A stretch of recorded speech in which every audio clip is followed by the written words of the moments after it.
Hello student. तो देखिए, जैसे कि अपन चर्चा कर रहे थे राष्ट्रीय आय के मापन की विधियों का, तो अपन ने तीनों विधियां पढ़ ली थी।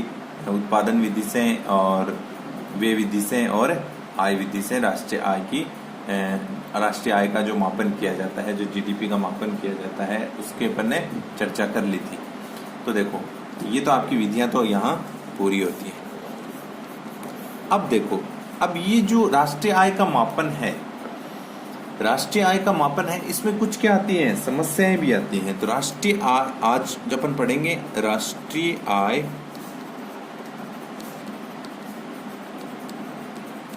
के मापन में आने वाली समस्याएं। देखो, राष्ट्रीय आय का मापन इतना सरल नहीं है। राष्ट्रीय आय का मतलब, राष्ट्र का मतलब है, राष्ट्रीय आय का मतलब है पूरे देश की आय।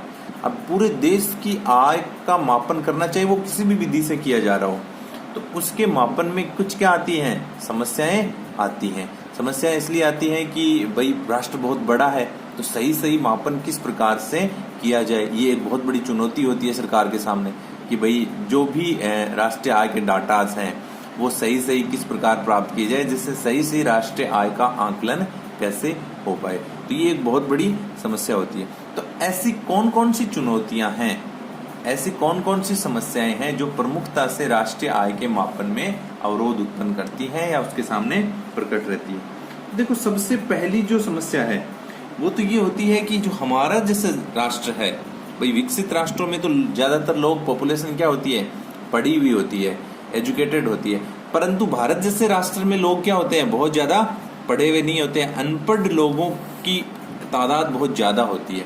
अनपढ़ लोग होते हैं, तो अनपढ़ लोगों की वजह से वो सही क्या नहीं कर पाते हैं, सही जानकारी नहीं दे पाते हैं, जिसके कारण सही राष्ट्रीय आय का अनुमान नहीं लग पाता है।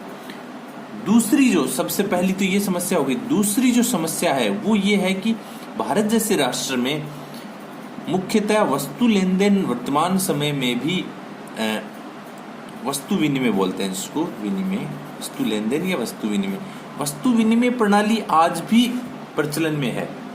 भाई वस्तु विनिमय, इनके बारे में अपन आगे पढ़ेंगे, जब मुद्रा का चैप्टर आएगा तो उसमें बहुत अच्छे से दिया हुआ है कि भाई मुद्रा का अस्तित्व कैसे आया, वो अपन इसके आगे जो चैप्टर आएंगे उसमें पढ़ेंगे। परंतु देखो, वस्तु विनिमय होता क्या है, वस्तु विनिमय होता है कि प्राचीन समय में, वर्तमान समय में तो धीरे धीरे कम हो गया, प्राचीन समय में क्या होता था, जब मुद्रा का अस्तित्व बहुत कम था, तो ज्यादातर जो लेन देन थे वो किस में होते थे, वस्तुओं से ही विनिमय होता था। जैसे किसी किसान है, उसके पास गेहूं है,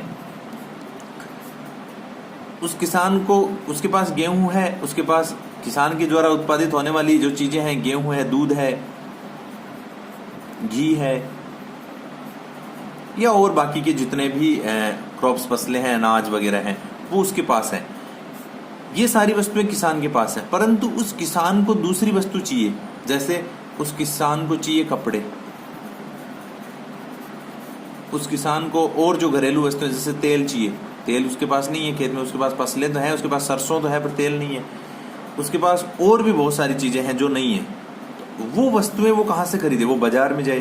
तो पहले के जमाने में क्या होता था, ये वस्तुएं वो बाजार में लेके जाता जो किसान के पास होती। जैसे गेहूं लेके गया और उसने किसी बनिए को दिया, और उसको चावल की जरूरत है या चीनी चाहिए उसको, तो वहां से वो चावल चीनी ले आया, गेहूं बदले में दे आया। वैसे ही किसी को उसने दूध दिया, दूध के बदले में उसको जो दूसरी वस्तु चाहिए वो ले ली। घी दे दिया, बाजार में बेच दिया, उसके बदले में उसने दूसरी वस्तु प्राप्त कर ली। इस प्रकार लेन देन होता था। तो देखो, ऐसा जो लेन देन होता है तो उसका कोई लेखा जोखा नहीं होता है, क्योंकि इसका किसी मूल्य का कोई पता नहीं चला, मुद्रा के रूप में मापन नहीं हो पाया। इसके कारण राष्ट्रीय आय में इसकी सही गणना मुश्किल हो जाती थी।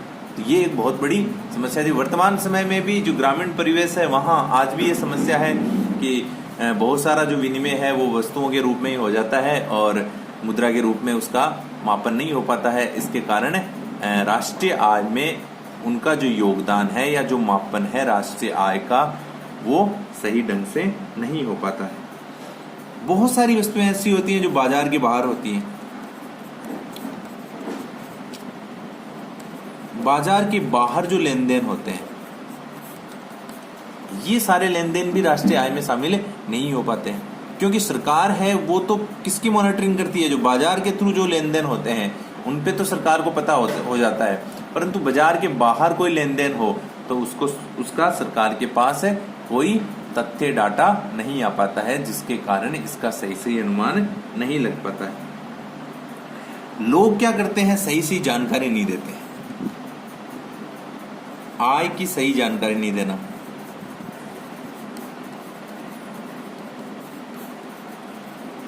ऐसा भी होता है बहुत बार क्या, ये तो बहुत ज्यादा होता है भारत जैसे राष्ट्र में, तो कि आय की सही जानकारी नहीं देते हैं लोग, कि उस व्यक्ति को, किसी एक पर्टिकुलर व्यक्ति को कितनी आय प्राप्त हुई एक वित्त वर्ष में, उसकी सही जानकारी वो सरकार को बताता ही नहीं है। हाँ, जो सरकार के माध्यम से आय होती है, जैसे सरकारी नौकरी से किसी को जो आय प्राप्त होती है तो वो तो सरकार के तहत ही उसको प्राप्त होती है, भाई सरकार के तहत वो काम कार्य कर रहा है, तो उसका तो सरकार को पता होता है। तो सरकार क्या कर लेती है, टैक्स के रूप में डिडक्शन काट लेती है, डिडक्शन कर देती है ना। परंतु ये तो ऐसे लोग तो 5% भी नहीं है भाई, जिनको सरकार के तहत जो कार्य करते हैं या सरकार को जिनकी जानकारी होती है, ऐसे लोग तो 5% से भी कम है। बाकी के लोग तो सारे के सारे या तो प्राइवेट जॉब में है या फिर खुद का व्यवसाय है। ऐसे लोगों की तादाद 95% से भी अबोव है।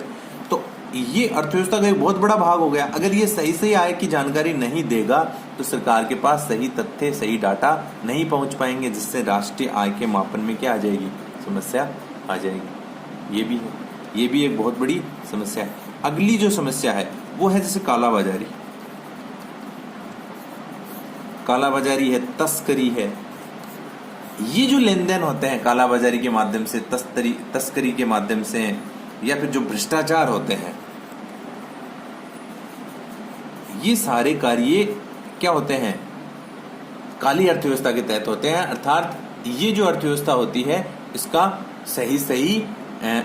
इसका जो राष्ट्रीय आय है उसमें सही गणना नहीं होती है। लोग क्या करते हैं, इनकी चोरी करते हैं। ये सारे चोरी के ही साधन हैं। तो चोरी के जो काम होते हैं वो सारे के सारे भी राष्ट्रीय आय की गणना में शामिल नहीं होते हैं। तो इस प्रकार अपन कह सकते हैं कि बहुत सारी ऐसी संभावनाएं हैं, बहुत सारी ऐसी बातें हैं जो राष्ट्रीय आय के मापन में समस्याओं के रूप में रहती है। ठीक है,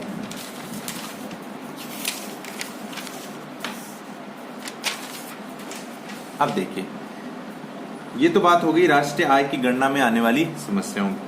अब अगला जो पॉइंट है वो है राष्ट्रीय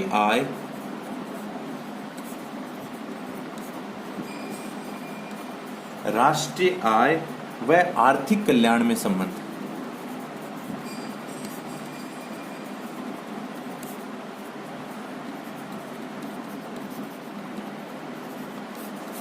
देखो, दो चीजें हैं। एक तो है राष्ट्रीय आय, अपन ने पूरी चर्चा कर ली है। आर्थिक कल्याण एक वर्ड आता है, ये बहुत ही बड़ा कॉन्सेप्ट है अर्थशास्त्र की दृष्टि से, है ना। तो देखो, अपन इसके बारे में चर्चा करते हैं। तो देखो, कल्याण से अभिप्राय क्या है। कल्याण की अगर बात की जाए तो कल्याण से अभिप्राय है कि व्यक्ति एवं समाज को क्या हो, संतुष्टि हो, उनको खुशी प्राप्त हो, तो वो कल्याण की दृष्टि में आता है। देखो, बहुत बार ऐसा होता है कि राष्ट्रीय आय तो बढ़ जाती है परंतु कल्याण नहीं बढ़ पाता है। अपन एग्जाम्पल से मैं आप लोगों को समझाऊंगा कैसे क्या होता है।